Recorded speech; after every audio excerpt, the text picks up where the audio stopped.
everyone! For my final blog post, I thought I'd do another vlog.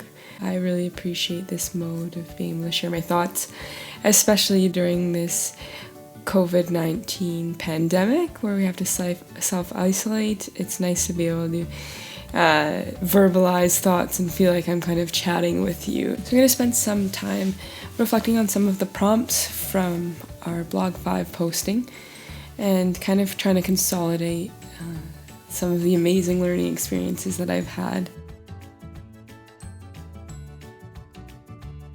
My takeaway from my CEL experience was the ability to build connections through doing these placements. With an interest in outdoor education, I now have another connection and another group of people who I can reach out to if I ever have questions about establishing a program, running a program, and I think that's a really great resource to have.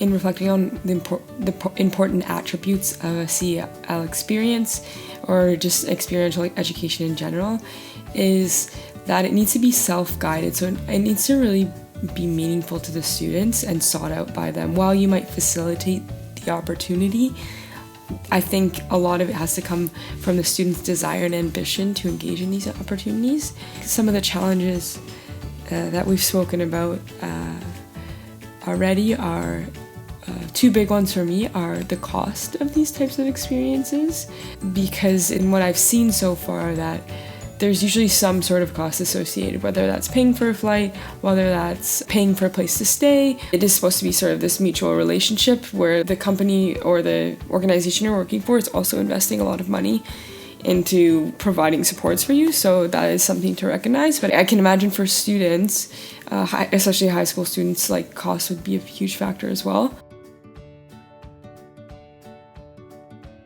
I've been thinking about how my placement relates to some of the ideas of social justice and eco-justice and global citizenship. I think where my placement experience aligns with these ideas is a lot related to the global citizenship aspect of things and the idea of character education. A lot of the outdoor ed programming that happened at my placement, as well as just the school values, were really focused on developing character.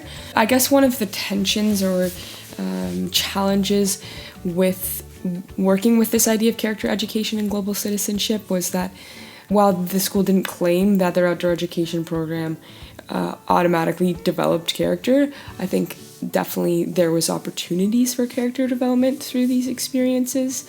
However, these experiences were very costly.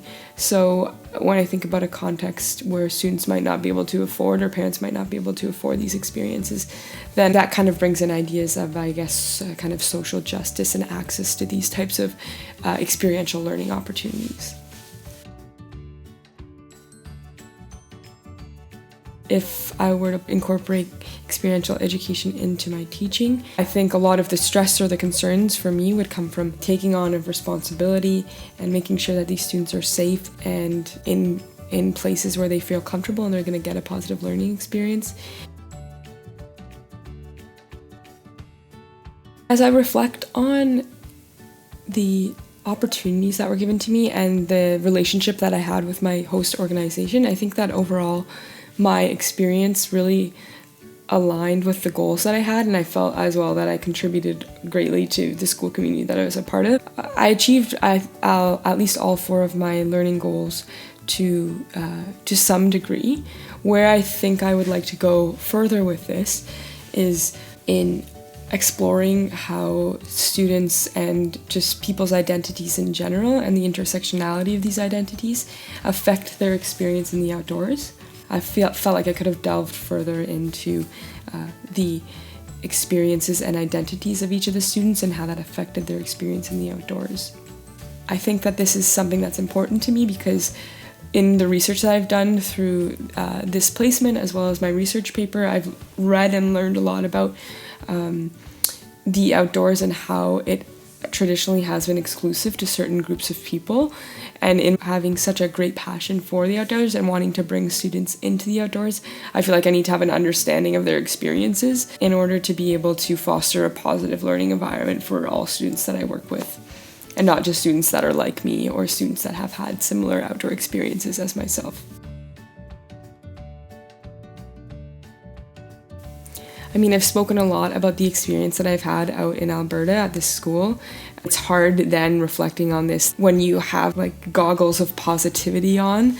So I think as these feelings and these emotions of just the happiness and joy that I experienced while I was there, not wear off, but perhaps just are reduced over time, because the experience won't be as salient. I'll be able to have some different perspectives on experiential learning, but as of right now, I think it's a great thing to be able to go out to experience a new context, to work with new people, to develop new relationships and new connections, and be able to take those with you in your future life experiences as well. And I think that's a really great thing for students to have the opportunity to do, and it will definitely be something that I will consider and keep in mind as I move forward in my teaching career.